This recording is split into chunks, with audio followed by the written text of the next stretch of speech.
இயேசு உங்களை நேசிக்கிறார். இந்த நாள் வேதாகம தியானத்திற்கு உங்களை அன்புடன் அழைக்கிறேன்.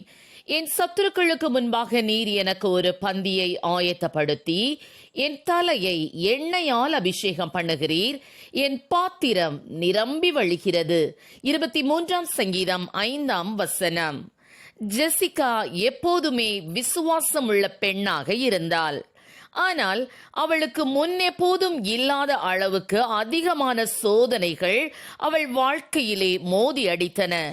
பணியிடத்தில் சுமத்தப்பட்ட பொய் குற்றச்சாட்டுகள் அவளது நற்பெயரை கெடுத்தன. மேலும் ஒரு காலத்தில் அவள் அதிகம் நம்பிய, அதிகம் அன்பு காட்டிய சக ஊழியர்களிடமிருந்து துரோகத்தையும் எதிர்கொண்டாள். மன ரீதியான பாதிப்பு மிக அதிகமாக இருந்தது. ஆனாலும் ஜெசிகா தேவன் மீது உள்ள தன்னுடைய விசுவாசத்தை உறுதியாக பற்றி கொண்டிருந்தாள். அடிக்கடி சங்கீதம் 23:5 தியானித்தாள். என் சத்துருக்களுக்கு முன்பாக நீர் எனக்கு ஒரு பந்தியை ஆயத்தப்படுத்தி என் தலையை எண்ணெயால் அபிஷேகம் பண்ணுகிறீர். என் பாத்திரம் நிரம்பி வழிகிறது என்ற வேத வசனத்தை அதிகமாக விசுவாசித்தாள். ஒரு மாலை வேளையில் ஜெசிகா ஜெபித்துக் கொண்டிருந்த போது ஜெபிப்பதை நிறுத்திவிட்டு துதிக்க தொடங்கும்படி தன் ஆவியில் ஒரு உந்துதலை உணர்ந்தாள். அது இயல்புக்கு மாறானதாக தோன்றினாலும் அவள் தேவனுடைய நன்மையில் களி கூர்ந்து அவருடைய அன்பு, பாதுகாப்பு மற்றும் பராமரிப்பிற்காக தேவனுக்கு நன்றி செலுத்த தொடங்கினாள். அவள் ஆராதனை பாடல்களை பாடினாள். ஆண்டவருடைய வாக்குத்தத்த வசனங்களை வாயினால் அறிக்கை செய்தாள். மேலும் அவர் எல்லாவற்றையும் தன் நன்மைக்காகவே செய்கிறார் என்று நம்ப ஆரம்பித்தாள். சில வாரங்களுக்கு பிறகு ஜெசிகாவிற்கு ஒரு எதிர்பாராத செய்தி கிடைத்தது. அவள் மீதான குற்றச்சாட்டுகள் மீதான விசாரணை அவள் மீதான பழியிலிருந்து அவளை விடுவித்திருந்தது. அவளுடைய நேர்மை மீட்கப்பட்டது. மட்டுமல்லாமல் அந்த சோதனையை அவள் மிகுந்த கண்ணியத்துடன் கையாண்ட விதத்திற்காக அவளுடைய நிறுவனம் அவளுக்கு பதவி உயர்வையும் வழங்கியது. அவளுக்கு தீங்கு செய்த சக ஊழியர்கள் திகைத்து போனார்கள். அவர்களில் சிலர் தங்கள் செயல்களுக்காக மன்னிப்பும் கேட்டனர். தன்னுடைய செயல்கள் மட்டுமல்ல, தேவனுடைய அன்பும் வல்லமையுமே தன்னுடைய சூழ்நிலையை மாற்றி அமைத்தது என்பதை ஜெசிகா அறிந்திருந்தாள். ஆண்டவருடைய ஆசீர்வாதங்கள் அவளுடைய வாழ்வில் பொங்கி வழிந்தன.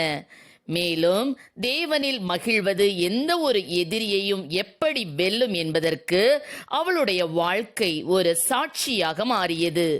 அவள் அடிக்கடி தன்னுடைய அனுபவத்தை பகிர்ந்து கொண்டு தேவனின் அசைக்க முடியாத அன்பில் நம்பிக்கை வைக்குமாறும், எந்த புயலாக இருந்தாலும் தொடர்ந்து மகிழ்ந்திருக்குமாறும் மற்றவர்களை ஊக்குவித்தாள்.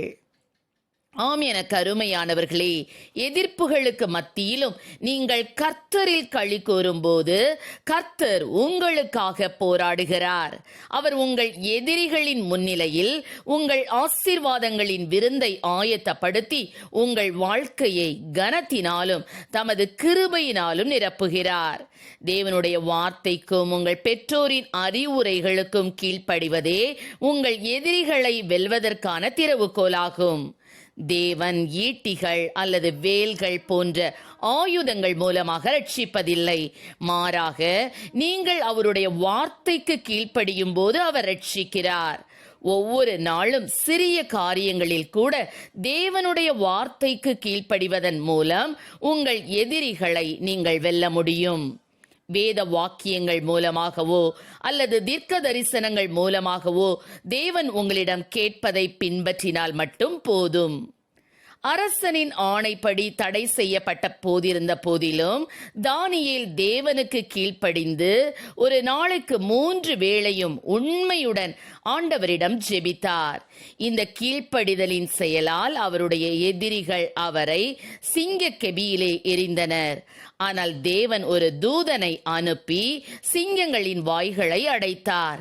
தானியேல் காயமின்றி வெளியே கொண்டு வரப்பட்டார்.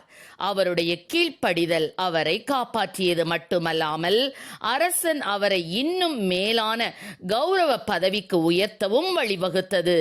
அதன் பிறகு அவருக்கு எதிரிகள் யாரும் இல்லை. என்ன ஒரு வெற்றி!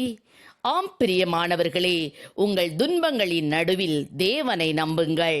நீதிமான்களுக்கு அநேக உபத்திரவங்கள் உண்டு, ஆனாலும் கர்த்தர் அவைகள் எல்லாவற்றிலும் இன்று அவனை விடுவிப்பார். உபத்திரவங்களும் துன்பங்களும் பெரும்பாலும் நமது விசுவாசத்தின் வலிமையையும் கிறிஸ்துவுடனான நமது உறவையும் சோதிக்கின்றன. சில சமயங்களில் நீதியுடன் வாழ பிரயாசப்படும் போது அதிகமான துன்பங்களை நாம் எதிர்கொள்ளலாம். ஆனாலும் விசுவாசம் உள்ளவர்களாக காணப்படும் போது தேவன் எல்லாவற்றிலும் இருந்து நமக்கு ஜெயத்தை கொடுப்பார். கர்த்தர் நம்மை ஆசீர்வதிப்பாராக. ஆமீன். ஜெபம். எங்களை அதிகமாய் நேசித்து நடத்துகிற எங்கள் அன்பின் பரலோக பிதாவே, அப்பா ஆண்டவரே, சத்துருக்கள் எவ்வளவாய் பெருகினாலும் ஆண்டவரே, உங்களுடைய பிள்ளைகளோடு கூட இருக்கும்போது ஆண்டவரே, சத்துருகளுக்கு முன்பாக ஒரு பெரிய பந்தியை ஆயத்தப்படுத்தி ஆண்டவரே அப்பா அவருடைய பாத்திரங்களை நிரம்பி வெளியே பண்ணுகிற தேவனாய் இருக்கிறபடினால் உம்மை நன்றியோடு ஸ்துதிக்கிறோம் ஆண்டவரே. எந்த சூழ்நிலையிலும் ஆண்டவரே கர்த்தாவே ஸ்தோத்திரம் அப்பா, மறுதலிக்காமல் முறுமுறுக்காமல் உம்மையை பற்றி கொண்டு ஜெயத்தை பெற்றுக்கொள்ளக்கூடிய கிருபைகளை கொடும். ஆசீர்வதியும். இயேசுவின் நாமத்திலே ஜெபிக்கிறோம் நல்ல பிதாவே. ஆமேன்.